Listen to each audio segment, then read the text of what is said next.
session of cyber law. Today we will be talking about phishing attacks. Many of us must have come across the messages from the bank, or whenever we visit the bank site, or when we physically visit the banks, or even at the government end. There are many times we see pamphlets or hoardings or advertisements which tell us that we should save ourselves from phishing attacks, and that we may suffer a fair amount of damage under a phishing attack. Now, what is a phishing attack is a question that naturally comes to one's mind. Phishing attacks are the attacks made upon the customers of the bank or a merchant site in one or the other way. It is a form of cheating. I'm sure many of us must have experienced such kind of attack. We may not have suffered damages under it, but I'm sure many of us must have been a victim, or an attempt has been made against us to defraud us. We see these kinds of news, or there are many complaints also which are filed only after a person is defrauded of some amount. So now, what are phishing attacks? Phishing attacks are attacks which are made against the customers of a bank, or any person who is using, let us say, UPI mode, any person who is using the basically the cyberspace, or the where the internet transactions happen.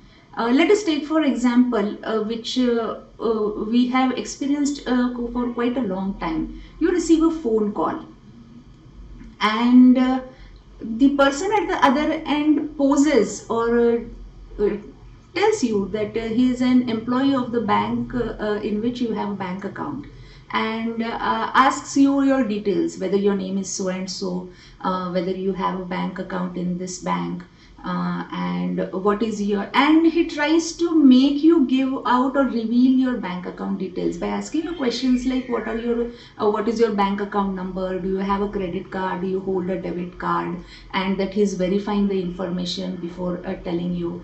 And most of the times what you are told is that there is some problem with your bank account, and if you don't cooperate and tell the details, the account will not be verified, and thereby the account will be closed. Thereby people feel afraid and reveal the bank details to such person on phone. Sometimes it is also with regard to your credit card or your debit card, where the person further asks you question about whether you hold a credit card or a debit card, what is the number of the credit card, debit card. You are told that the KYC documents are not updated, or there is some problem with your card, that you should tell the CVV pin or your card pin so that the problem can be solved. Thereby you are induced to reveal the details of your credit card or your debit card. It may also happen that you only receive a phone call and he does not ask all such details to you. He or she, the person does not ask all such details to you, but only verifies whether you have a bank account number, and you are told that you will receive a message and there would be a link, and you have to click on that link, and thereafter you have to access your account from that link, and you will be done. Now, all these attacks, all such kinds of attacks are phishing attacks. What happens after this? What happens is you reveal your account details, you are giving away your account details, and you find that the money in your account is gone. You reveal your credit card or your debit card details, and you find that the money in your account is gone. It goes to untraceable accounts. You cannot find where it has gone. If you click on the link, what you essentially do is that link does not take to your authentic secured bank website. but it takes you to a fake website which looks exactly like your bank website or an authentic bank website. And the moment you fill in your details, your username, your password, you have compromised the security of your account. All your details go to them. You may not have told it to them physically or verbally, but the moment you fill it, uh, that is how you end up losing your money. Now these are phishing attacks. So there is a personation that the person is from the bank or the concerned institution. You are made to believe that you are talking or dealing with a person from the authentic institution or the institution with which you are having an account or with which you are dealing, and thereafter you are made to compromise your bank account details, thereby you end up losing money. Now this is one form. The second form of the same category of offense is, in these recent times we have seen these kinds of attacks being held very discreetly and very indigenously, wherein you either receive an email in your mail account or you receive a message which says that your number has been selected for some lottery, your number has been selected for some money to be paid to you, your number has been selected for a loan, and a loan is approved in your name at a concessional rate of interest or a 0% rate of interest. The offer is very lucrative, the offer is very attractive, you get attracted to it. Even these kinds of emails or messages seem to come from a very authentic source, from a very trusted source, but they normally are not from such a source. And you are asked to submit your details, you are asked to sometimes fill in a form, you are asked to sometimes click on a link, go on a site, fill in your credentials, and in such cases, like if it's an offer for a loan or if it's an offer for some lottery, you are first required to deposit or transfer or wire some small amount to a particular bank account. Now the moment you wire that amount, you have compromised the security of your bank account, because you have connected with some spurious site, some spurious account, and thereby you have revealed your credentials.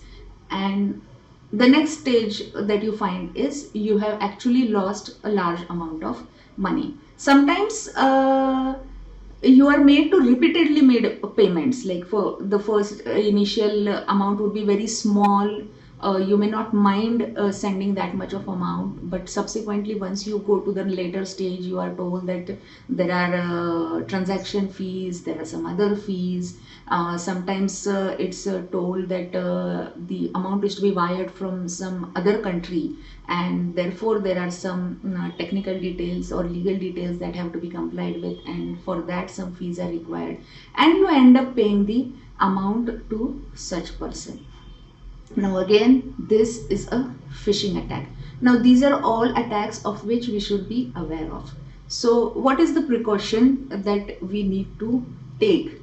One, just as we have been told repeatedly, but I would tell it again. One, never reveal your account details to anyone. Never give your passwords to anyone. Never click on a link that is sent to you. Now this is very important. Suppose you receive such kind of some information and you really genuinely feel or have an apprehension that this may be right, that the person may be genuinely telling you something and he may be a bank employee, which 99.99% is not. But for that 0.1%, if you feel that there is something with there is some amount of truth in such communication, the best thing is to go and visit your bank physically and verify whether there is some issue with your bank account.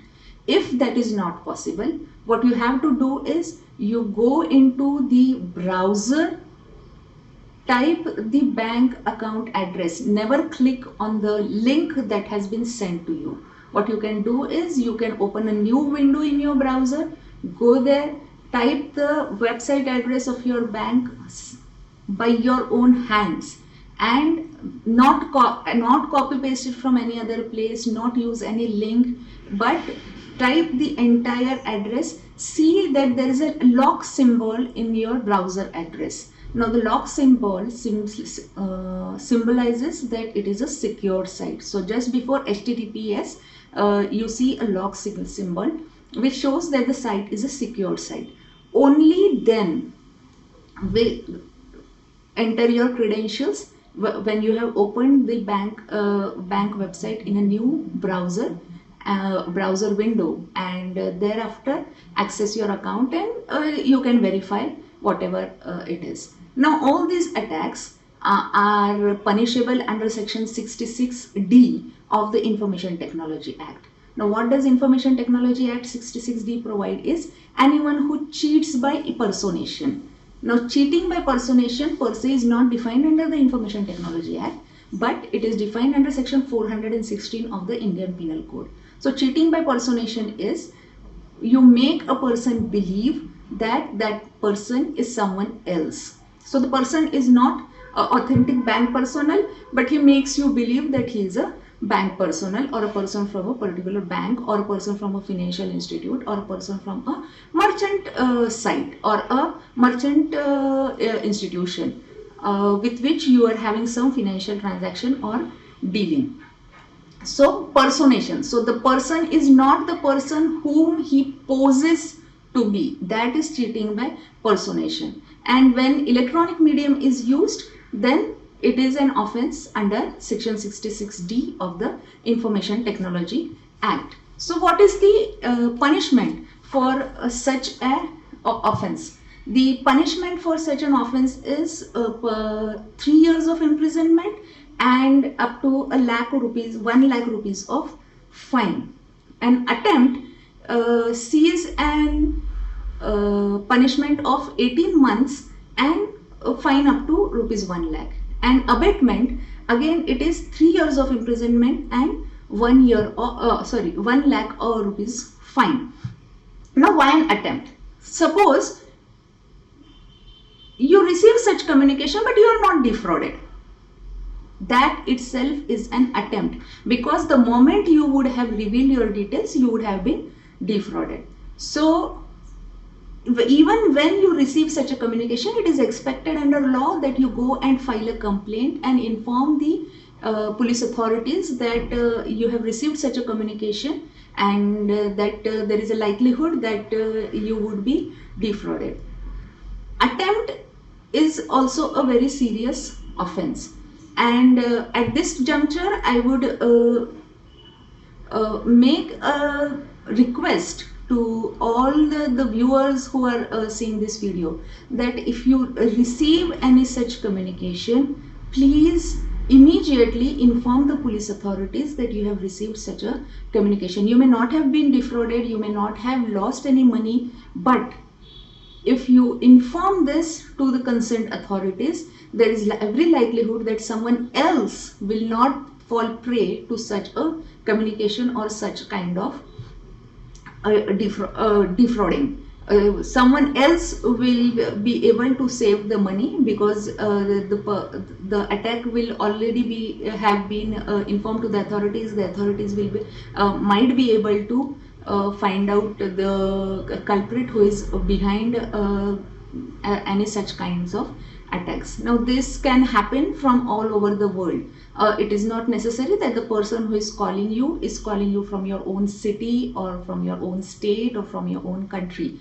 It can be from anywhere in the world. The money from your account may go anywhere in the world, and it is always better to have precautions and see to it that you do not compromise the credentials of your bank accounts or your money transactions with anyone, because the possibility is that once the money is gone, there is no possibility that it will come back, because if it goes to some other country, there is a very negligible possibility of the money coming back. So it's always better to be safe than then later looking for justice and finding for justice, because it may one does not know whether these crimes will really be traced, and on what scale the crime is being committed. So instead of being a victim, let us be safe, let us be sure of ourselves, and let us be vigilant about our own safety. And if you at all receive any such communication, if you at all come to know about any such attack being made on any of you, most of the times the victims also tend to be elderly people who are not very much tech savvy, who are not very much aware of how the net banking works, or how the cyberspace works. And therefore if you are aware, or if you come to know about any such communication to your to the elderly persons in your home, or in your immediate circle of your acquaintance, of your family, please guide them, and help them in not getting trapped in any such attack. Now, on this note, let us stop over here, and let us vow to stay vigilant, stay safe, and be a responsible citizen. Thank you.